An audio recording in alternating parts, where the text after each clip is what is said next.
Welcome to Unfit Statesman with Zach Brown.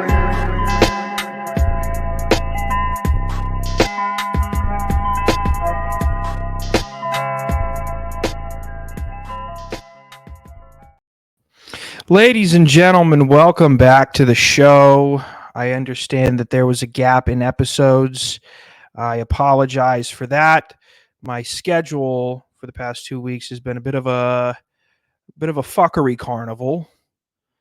I realized 5 minutes prior to recording this that I could have addressed it on social media and let you guys know that I wasn't going to be back until now.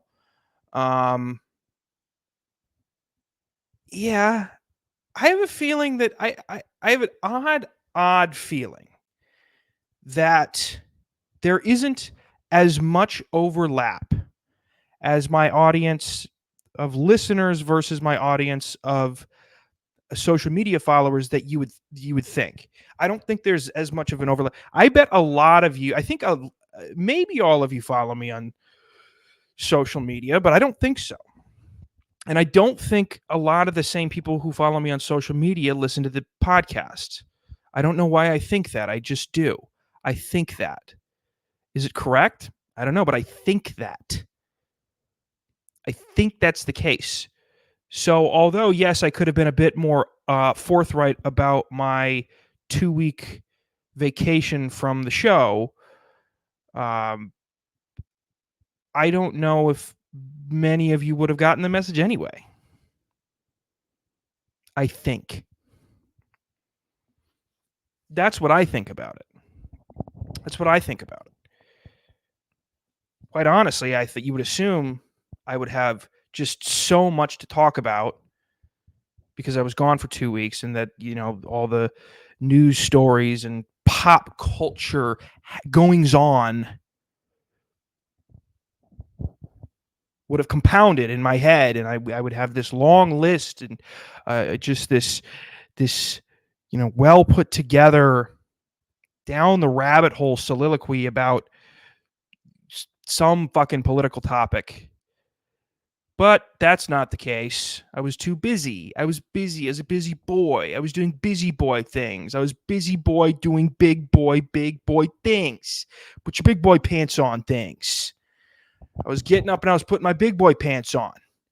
All right? I was putting my Zelensky pants on. It's big boy pants. Put the pants on. It's big boy. Zelensky looks like a guy who you could go up to and say, "Who's a big boy?" and that would excite him. He would get butterflies in his stomach if you said, "Who's a big boy?" You're doing big boy things, aren't you, Vlad? Big boy. Put your big boy pants on today, didn't you, Vlad? Avalatamia. I don't even know if there is a Ukraine anymore. I don't know. I don't know if there was ever Ukraine. I'm starting to believe that Ukraine was never a real place, and this is just all some big, long, horrible promotion for an M. Night Shyamalan movie. I don't think there's a Ukraine, and I'm not entirely sure there's a Palestine. I'm starting to think, too, that Jews are not real. I've never seen proof of a Jew. Yeah, okay, you got the guys running around in Brooklyn in funny hats, and they were underground. Magic? Freemasons?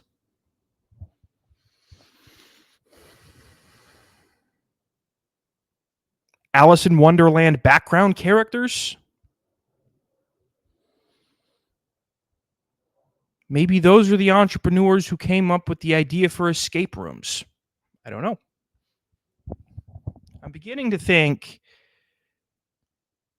that the only thing in the entire world that is real is the objective reality that bottled water is better than purified water. Even if it's tap water that's purified at home, it's not as good as bottled water. I like bottled water. My girlfriend says, "You're taking in all these microplastics." I like bottled water. Actually, I don't mind the canned water. Now, I would never say their fucking name, their brand name, until they sponsored me. We're the only fucking podcast they don't sponsor. I'm sure you've heard of them. I like their water. It's very good water. They say it's mountain water. They could lie to me. Maybe it's just a super hydrated guy's piss. You could pretty much refrigerate it. If you get a super hydrated guy to piss in a can and then you refrigerate it,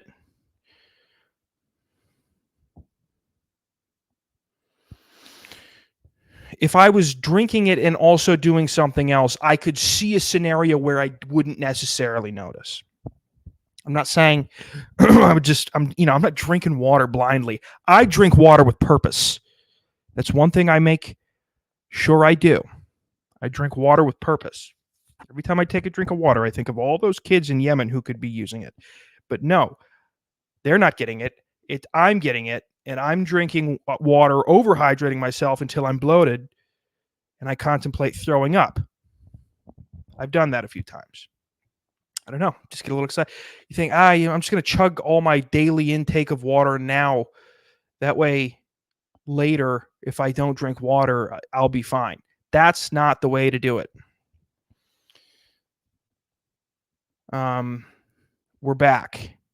I don't have a cavalcade of political tomfoolery to provide color commentary on. I don't have a ton of fucking pop culture bullshit things to go through. I don't have a ton to go through, but what we are going to go through, oh boy, it's spicy. It's hot. Right? I could talk about how Sexy Red is wildly pregnant and doing music videos.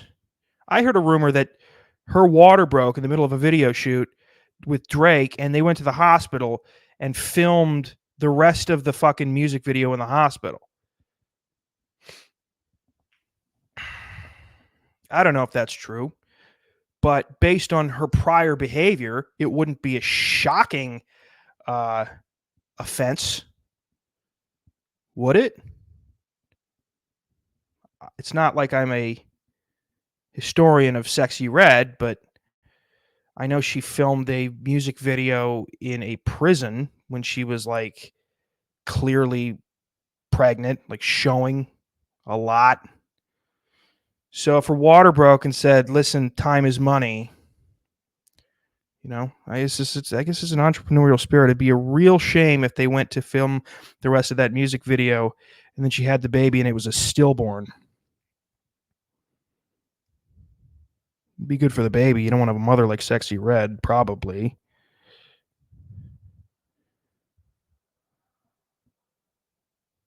There's a movie coming out. Caught my eye. Captured my interest. Enveloped me in the warm hug of curiosity. It's called The American Society of Magical Negroes. And that is not my word choice. That was the producer, who I believe is Spike Lee's word choice for the title of the film. Now, I was going to show you the trailer, but I'm pretty sure that's copyright and I can't show it to you. Otherwise, I'll get pulled down on from YouTube. And also, it's boring. It's 3 minutes of what is obviously a horrible movie. But I will read to you the Rotten Tomatoes movie information summary.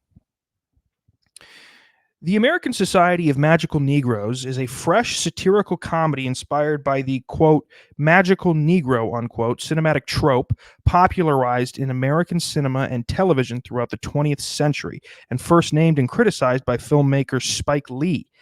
Flipping the trope on its head, the American Society of Magical Negroes follows a young man, Aaron, who is recruited into a secret society of magical black people who dedicate their lives to a cause of utmost importance, making white people more comfortable. Although initially enamored with his new powers, Aaron begins to question the value of using his supernatural means to do the very thing he's felt obligated to do his whole life.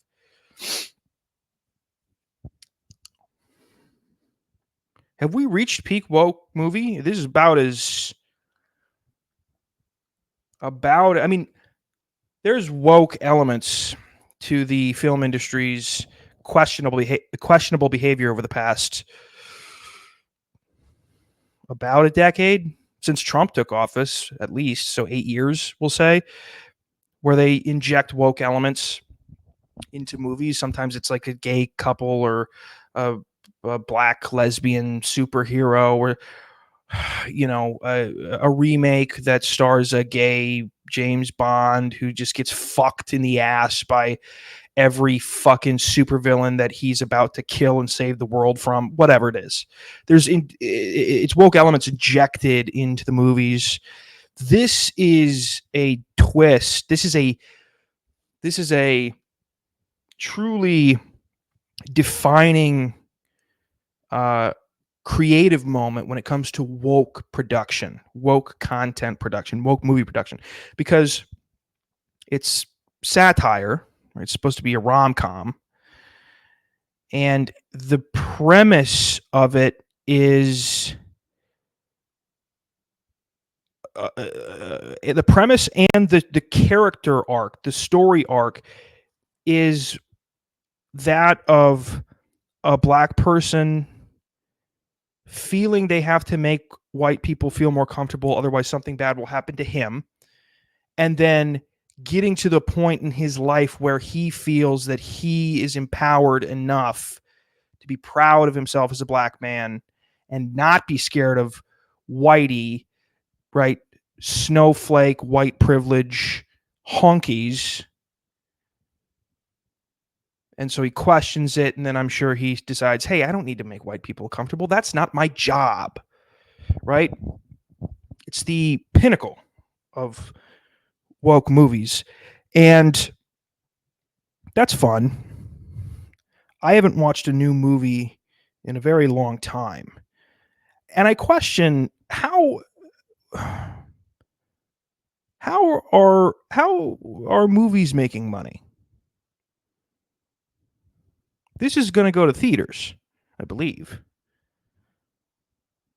Let me see. Yeah, in theaters. Yeah. So movies that are not going like directly to Netflix, because obviously I know if Netflix pays them a flat fee for the movie, that's how they make the money. But this is like I saw the trailer. You're welcome to look it up yourself. It's a movie with special effects. It clearly has a high budget. This is, you know, how how are you going to make? Because let's just take this one for example.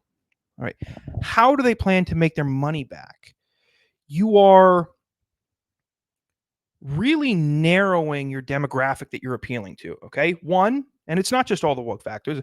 One, it's rom com, so you're cutting out almost 100% of men, straight men, white or black, doesn't matter. Even though that it's a whimsical, magical rom com about a black guy who gets over his, you know, need to accommodate white people.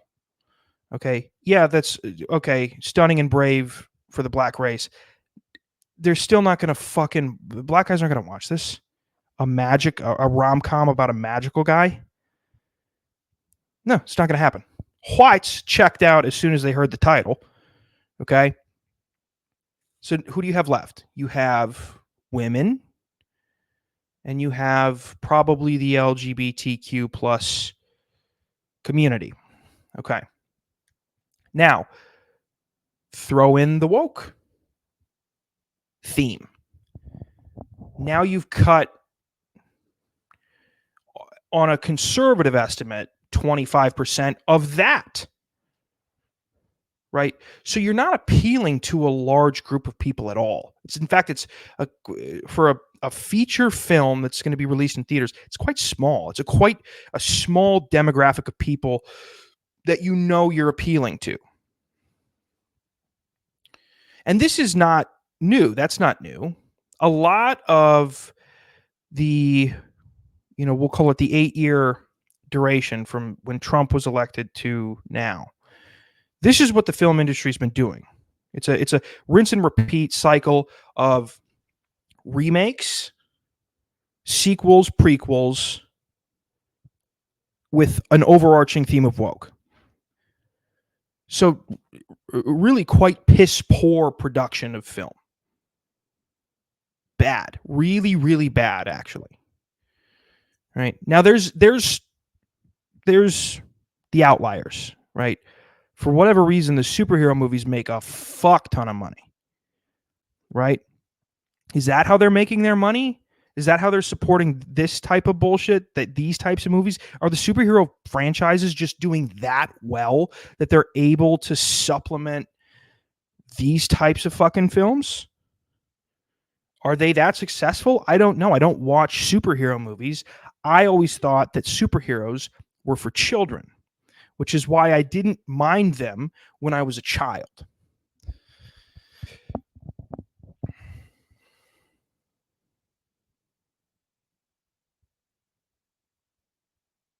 I don't like movies with the soundtrack having a lot of orchestral bullshit. I'll give The Dark Knight a pass. I'll give Spider-Man 1 a pass. That's it. My favorite movie is No Country for Old Men, and I don't think that had any music in it.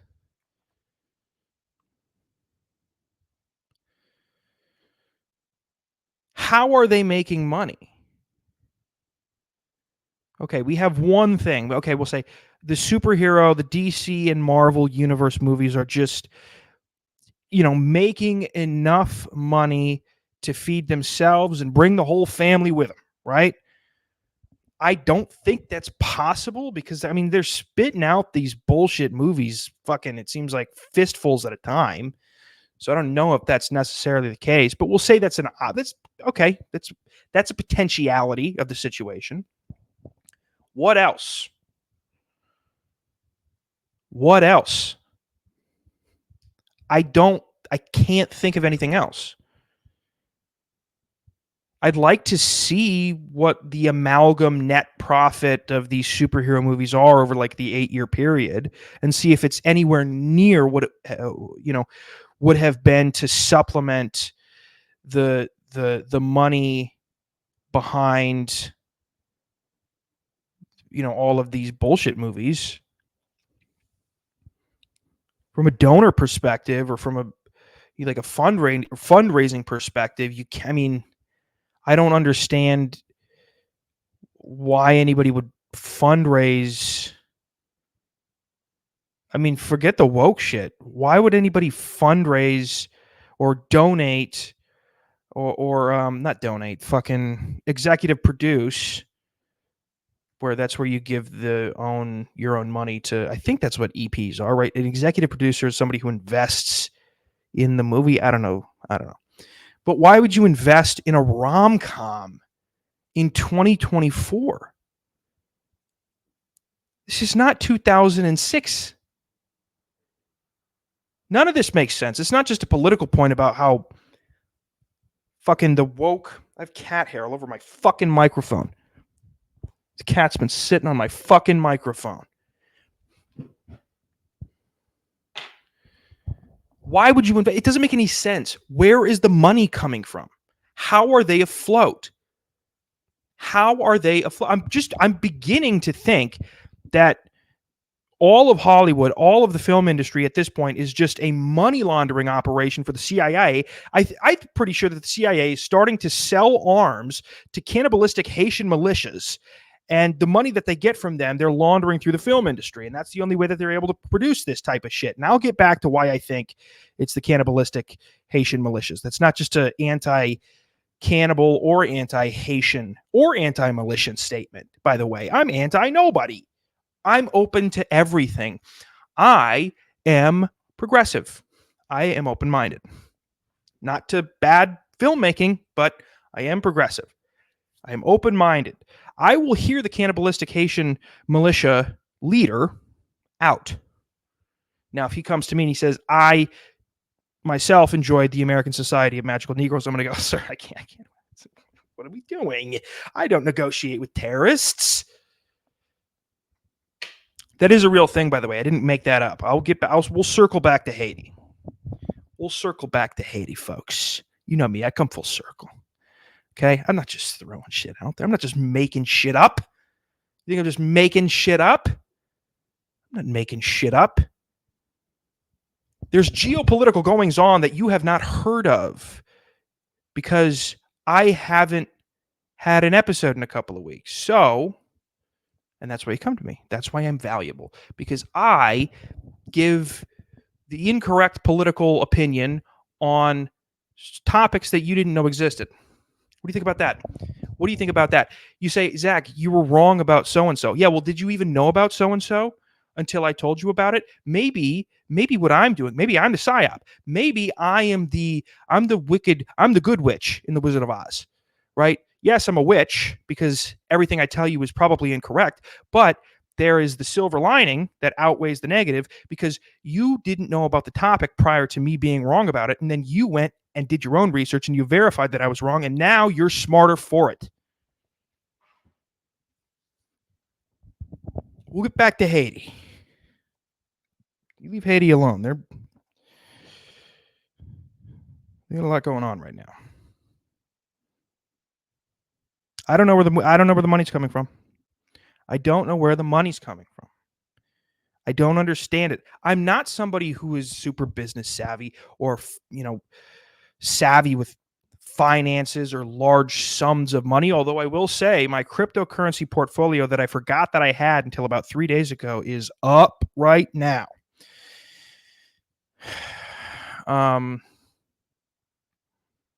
It doesn't make any sense to me.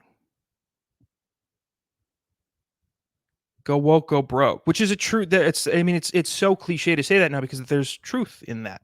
Well, they're still going woke, and they're not going broke. They're still able to make movies, produce movies with special effects and all the shit that they could do prior to this. Although maybe this is an anti-woke film. Actually, we could flip this on its head. Take the title. The American Society of Magical Negroes. It's about magic black people who make white people feel comfortable. You could actually flip that to be anti-woke and say the only way you can be a black person and make a white person feel comfortable is to have magic powers. You can flip that. That can be flipped.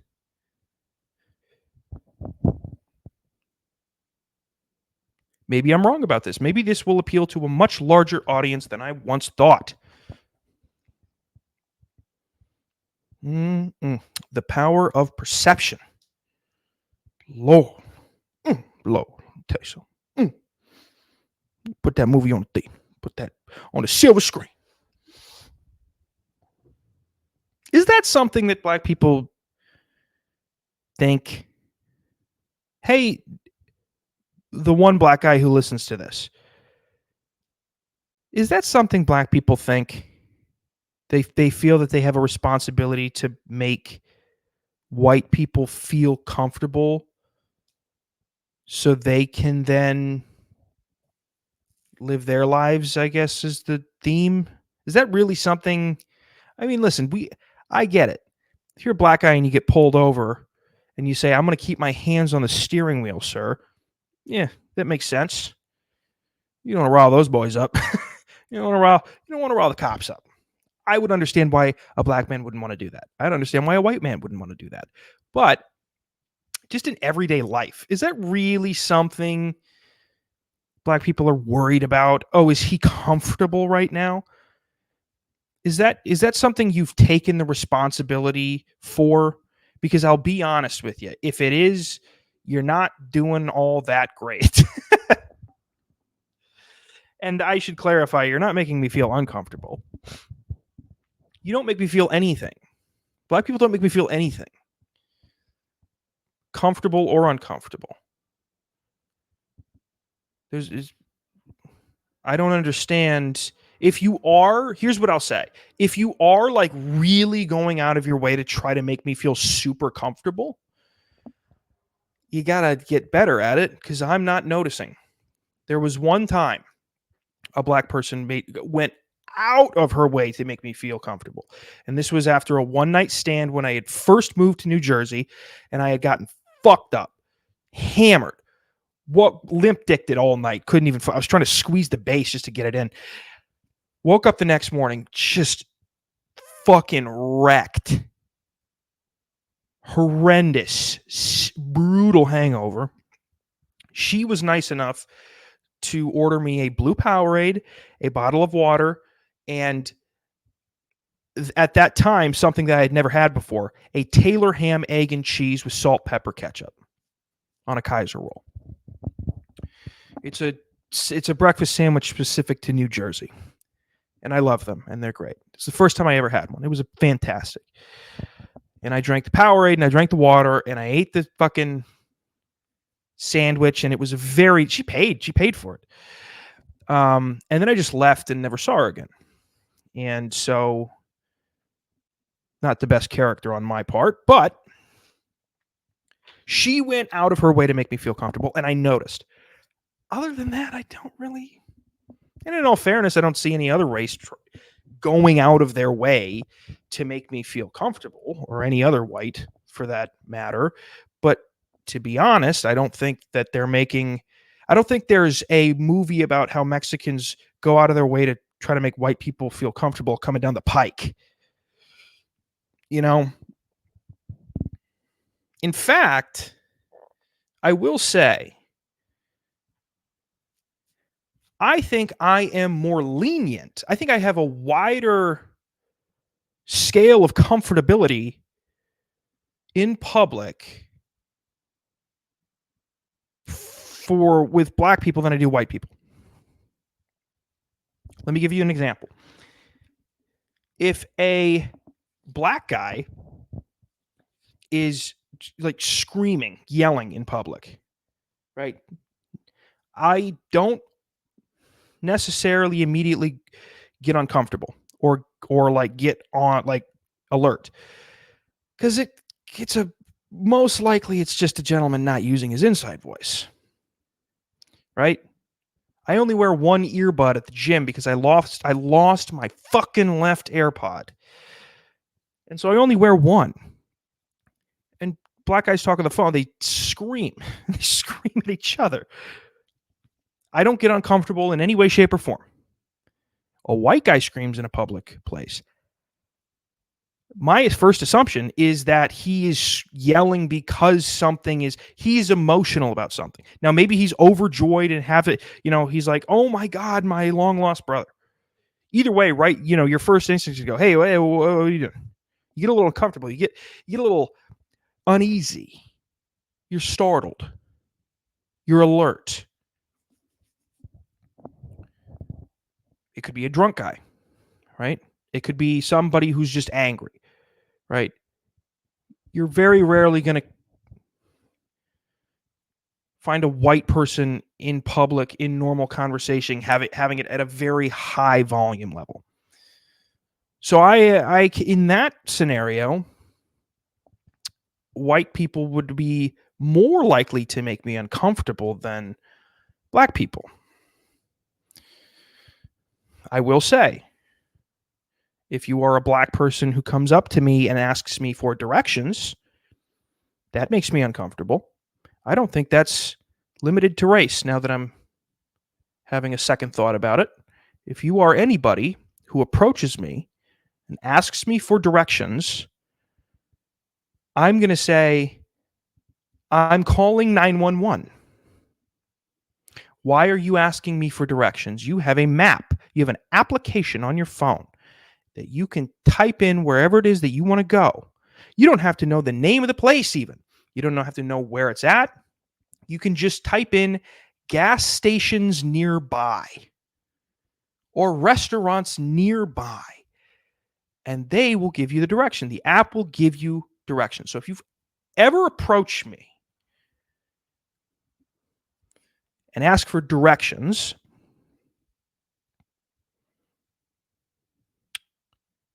I am going to assume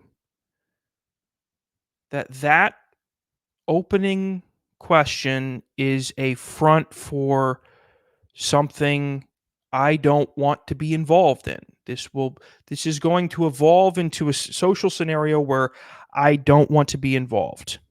Whether it's violence perpetrated against me, whether it's you asking me where the fucking TGI Fridays is, and then I say I don't know. I think there's one over here, and they go, "Oh, are you going that way? I'd like a ride."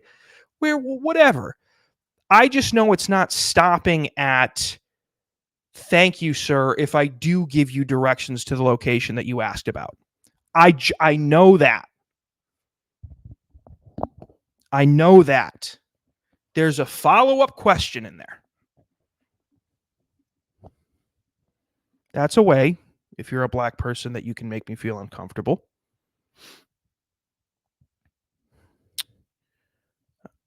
You can ask me for directions.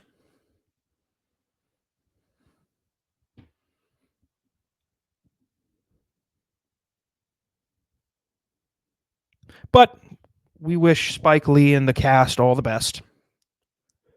All the best. I'm sure it will be a smash hit at the box office.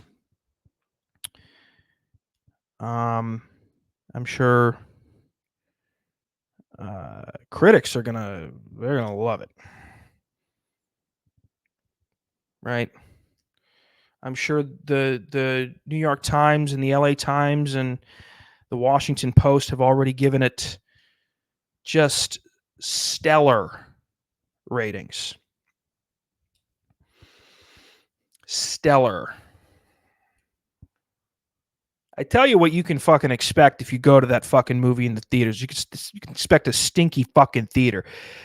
A lot of like organic deodorant, you know. A lot of people who are like, "Oh, regular deodorant has aluminum in it." I don't like to use antiperspirants. It clogs up the pores in your armpits, and that's what stops you from sweating. Which, by the way, is a valid reason to not want to use it. It's actually pretty bad for you. But also, figure it out, bitch. Figure it out, bitch. If you want to be an organic person, aluminum free, great.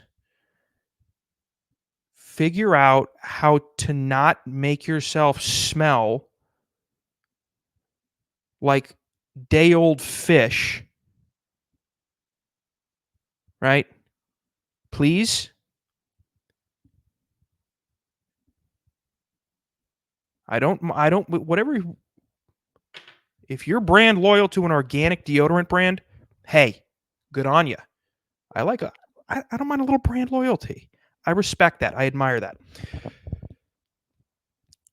When you get up off the seat and the employee comes around to sweep up near your seat, the cloth cannot have absorbed the aroma of a hard-boiled egg yolk. You gotta figure it out. So I'm just saying, if you go to the movies, go to the theater to see this movie, expect potentially that, right? Consider it as a factor. It's a variable, right? If you're trying to calculate whether or not this would be a net positive experience for you going to the theater to see the American Society of Magical Negroes, consider it a variable, right? Consider it a variable. Haiti. Speaking of a Society of Magical Negroes. I'm sorry. That's inappropriate. I should have never said that. I'm sorry, Haiti and black people. Haiti is wild right now. I'm gonna go bring this up here. They've all but collapsed as a country. The prime minister, I believe, has fled the country. and they have these gangs, I guess, that are just overrunning the capital city. It's just like it's a collapsed city. The American embassy has evacuated all officials that are deemed not absolutely necessary. And I'd like to read you the title and brief description of an article. Came out March 5th. Haiti cannibal gangs are eating people they've killed on the streets as violence erupts. Warning: graphic content. Violent gangs are in control of the vast majority of the Haitian capital, Port-au-Prince, as they demand the resignation of under fire Prime Minister Ariel Henry.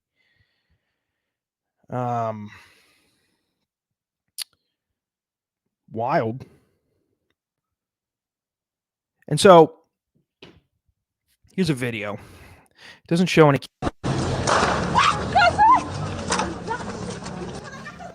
I'll turn it down a bit. It doesn't show, for those of you who are just listening, it doesn't show anybody eating anybody. It just shows, civilians running from what I don't even know. I can't even tell who's who. If these are like the military, the members of the military of Haiti, or if these are the gangs themselves. It is clearly out of control. It's chaos.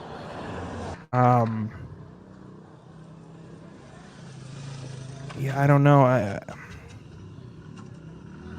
It's tough to tell because I haven't done my research, which is on par with the theme of this show.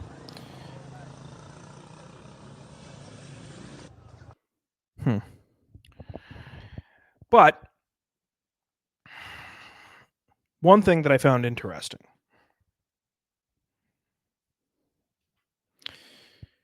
and I don't know what any of this means, but I do know the overarching theme of the tweet. It is a quote tweet of the person who tweeted out the screenshot of the article that I just read. And on the article, right, on the screenshot of the article is a picture of somebody who's I guess a part of this, one of these militias that are roaming around Haiti, and he is well equipped. He looks like somebody who he's got good equipment, we'll say.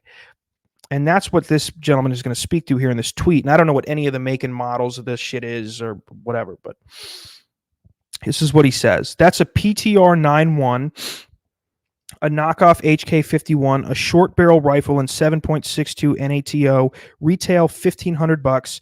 The optic is an Aimpoint T2 red dot reflex sight, retail $1,000. He's wearing late earmuffs, retail $80. All are of American origin.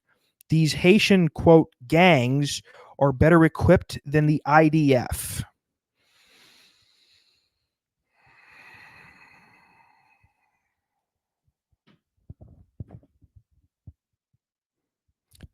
That's not verified, by the way. I don't even know if he's right about the make and model of the equipment. I'm retarded. Okay. However, it would not shock me if American intelligence had something to do with this. You say, Zach, you have zero information whatsoever. How could you even come close to a conclusion like this? Which is a fair question, because I don't have really any information about it. I refuse to do any information or any research on Haiti past the Clinton Foundation's involvement when they were sex trafficking children. I'm basing this on a pattern of behavior, a pattern of historical behavior. Let's take into consideration the two biggest global conflicts at the moment, right? What are they? Russia, Ukraine, Israel, Palestine. If you have I mean, any if you've invested even just the slightest bit of focus or emotion or attention to geopolitics and the relationship between Israel and America, Israel is a proxy intelligence organization for America. Now, who's in control of that relationship? That's questionable. Who has the higher, who has the authority in that relationship? A lot of people like to say Israel drags America around. I think not. I think not. You got to remember, we're still fucking, we're still America. We still have the American military. We still have the CIA. We still have the NSA. We still have the FBI. Right? I understand the Mossad is a very advanced and strategic intelligence community. I get that. But if America just said no more one day, they'd be nothing. So to me, Israel is a sort of a intelligence base for American intelligence in the Middle East. That's really all it is. And the money sent there reflects that. The money and the geopolitical corroboration between the two countries reflect that.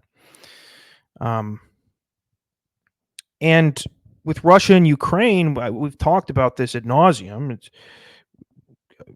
We staged a coup.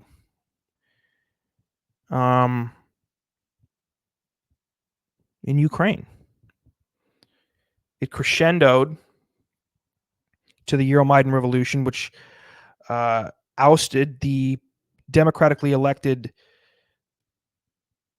Petroshenko. Forget his name, but he was a leader who was a little bit friendlier with Putin and who felt that strengthening economic ties with Russia was a more beneficial. Democratic and political ties with Russia was more beneficial to the Ukraine than NATO and the IMF and the West and the EU. And so we staged a coup. We get the fuck out of here. Get the fuck out of here. And we put in fucking then I think we put in Petro Poroshenko, or maybe I forget. But it was clearly a coup. That's why John McCain and Lindsey Graham and Victoria Nuland were over there taking pictures with open Nazis at the time. That's why those pictures exist, right? So the question becomes, if it is true that there's American equipment down there, it's expensive American military equipment. How did it? What I mean, you say, oh well, it just made its way around the world and into the hands of these Haitian gangs. I don't know. I feel like expensive American military equipment, tactical gear, doesn't just make its way into the hands of violent, cannibalistic Haitian militias.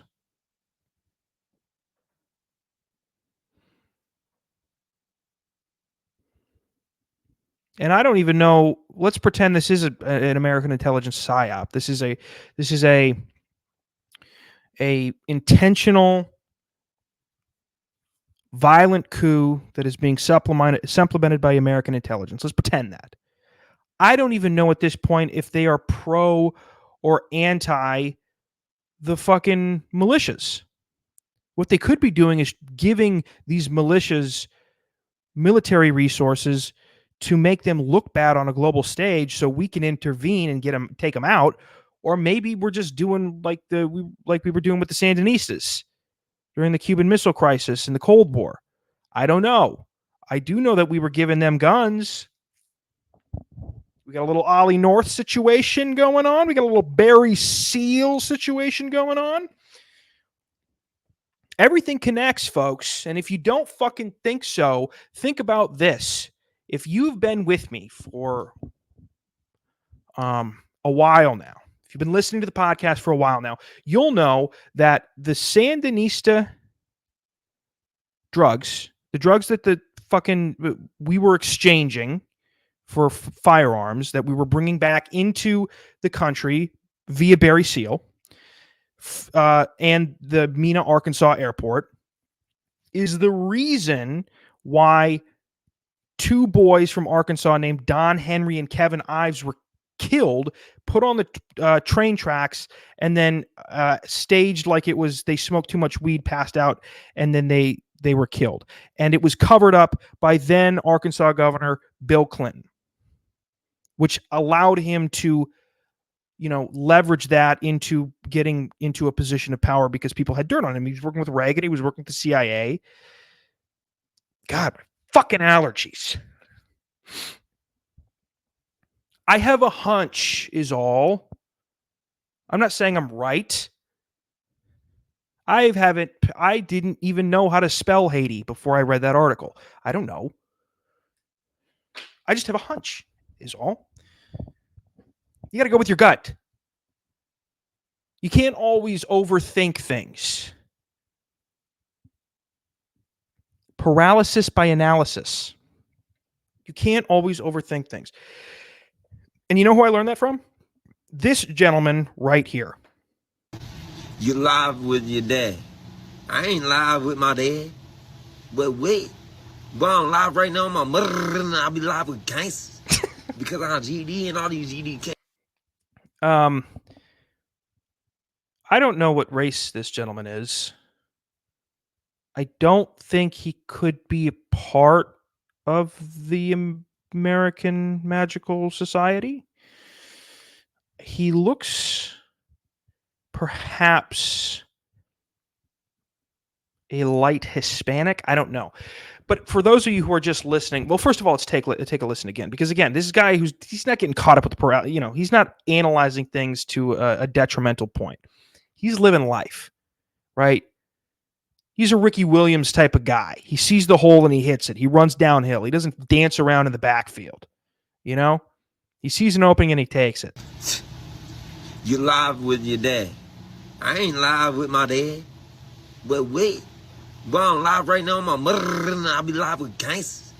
Because I'm GD and all these GD. So, like I said, for those of you who are just listening, this guy's got face like wall to wall face tattoos. He's right. He's on Instagram Live right now. He is not live with his dad. He says he's live with gangsters. I don't see anybody else in the camera shot. I'm assuming he's speaking in terms of, in general terms. When he's live, he's with gangsters because he himself is a GD. He's a gangster disciple, right? I believe that's what GD stands for, gangster disciple. Right? Let me hold on. You live with your dad. I ain't live with my dad. But wait, but I'm live right now with my mother, and I'll be live with gangsters. Because I'm GD and all these GD. Yeah, so he is not live with his dad. I'm sure he is not misrepresenting the type of people he's usually live with. The main issue with what he said is he was responding to a comment that somebody had made. It must have been while he was on Instagram Live or TikTok, whatever, live. And the comment reads, "You live with your dad."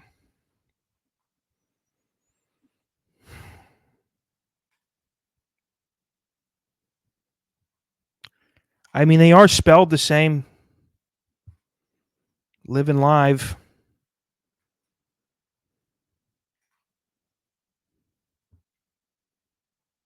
How upset can we get at him? How upset can we be?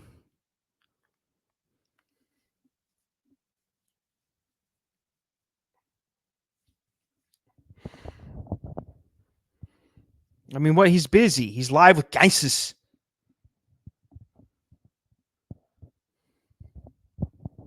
He got no time to be live with his dad or learn how to read the word live.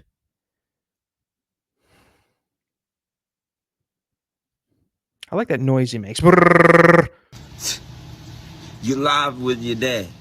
I ain't live with my dad. But wait, boy, I'm live right now on my mother, and I'll be live with gangsters because I'm GD and all these GD. True. He got you. I mean, you wanted to put a strong man down by commenting some bullshit on his video, and he called you out on it. He's not live with his dad. He is live with gangsters.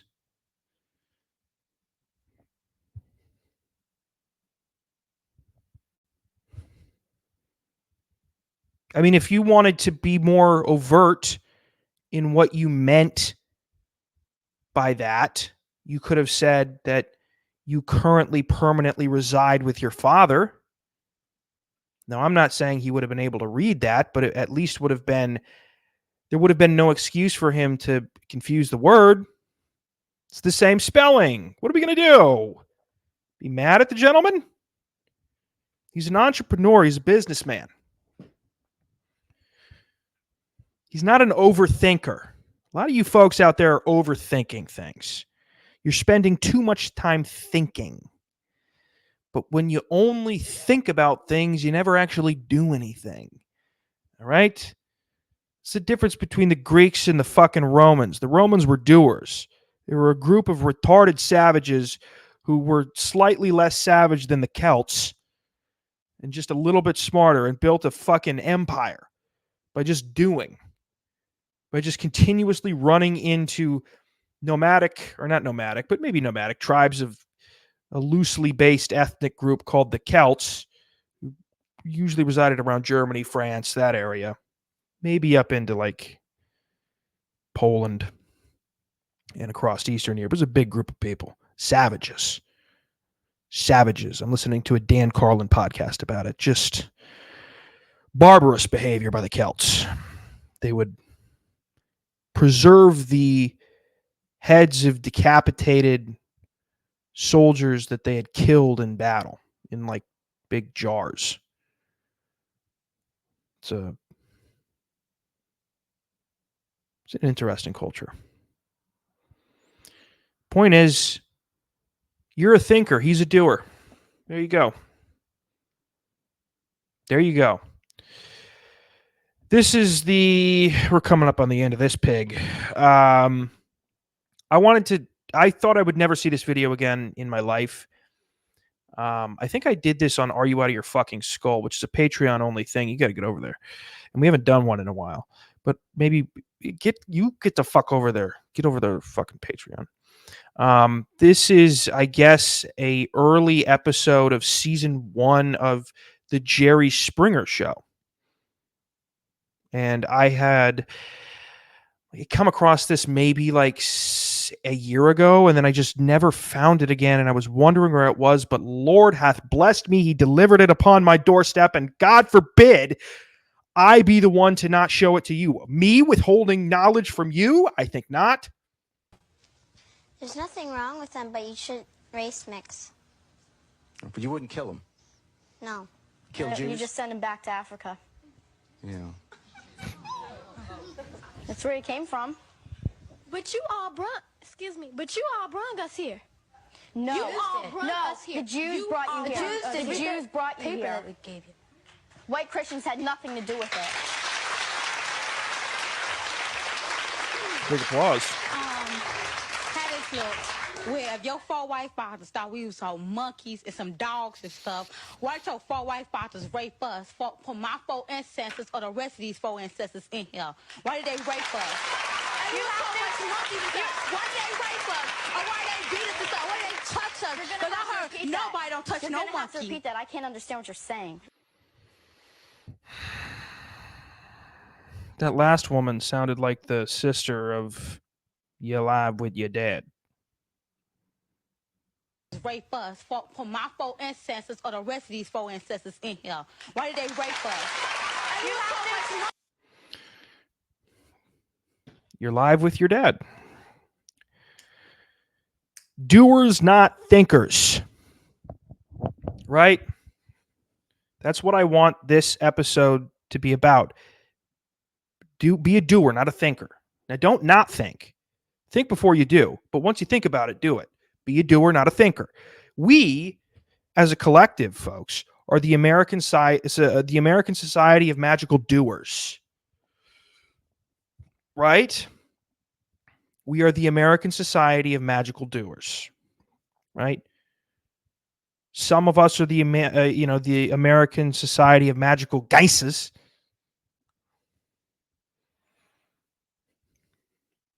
Others are the American Society or the Haitian Society of Cannibalistic Militias. That I would watch. The Haitian Society of Cannibalistic Militias. That would be a big box office hit, I think. But at this point, that would go directly to Netflix. I mean, that's a Netflix limited series, 4-part, 5-part docuseries. Folks, my apologies on the fucking episode gap, on the thigh gap, on the gender pay gap, on all the gaps. The Delaware water gap, all the gaps. I'm sorry, there were gaps. There's gaps. I can't control it. Right? Sometimes there's gaps. I will be more forthcoming in the future if there will be gaps. I will put out a tweet. How about that? I'll make an X post. And like I said, I don't know what the percentage of you actually follow me on social media. I don't know what percentage of overlap there is between my social media audience and my podcast audience. I can't tell because you fucks don't engage ever. And every time I get engagement, it's always like external. It's like third-party people. It's people that don't even follow me, right? But that's it. Thank you for coming back and listening. Get over to the fucking, if you don't follow me on social media, go do that. Unfit Statesman, Twitter, Instagram. Get over to the Patreon. Go to Rumble. Go to YouTube. Go to the fucking Patreon. Go to Rockfin. If you're watching audio only. Even if you just want to see the gentleman who's live with Geises and not live with his dad, just check him out. I think it gives me a view. Even if you watch 30 seconds of the show, that's a view. Hey, that's a view. It's all about getting me into the algorithm, baby. That's all we need. That's all we need. I don't need retention. I don't need viewer retention. You think I give a fuck about that? Why should I give a fuck about viewer retention if the American Society of whatever the fuck doesn't give a fuck about it? If Hollywood doesn't give a fuck about it? I don't give a shit about listenership retention. Just watch the one thing. Or you want to watch the Jerry Springer episode? That's fine too. There's some lovely children with some colorful political opinions on that episode. And you can see a clip, a snippet, right here if you go to one of the video platforms. And there's three to pick from, folks. Don't limit yourself. Right? Cast a wide net. Be a doer. Don't think about, am I really that interested in finding out who couldn't read the word live? Is that something I really... Stop thinking about. Just do it. Just go do it. Be a doer.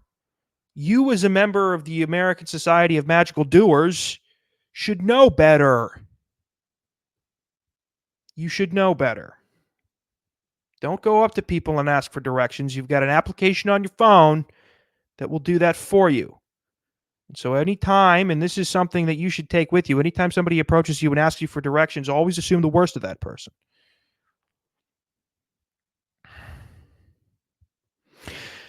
Thank you, folks. I will see you next week. Do everything that I just told you to do. and don't go to Haiti. Okay? Bye.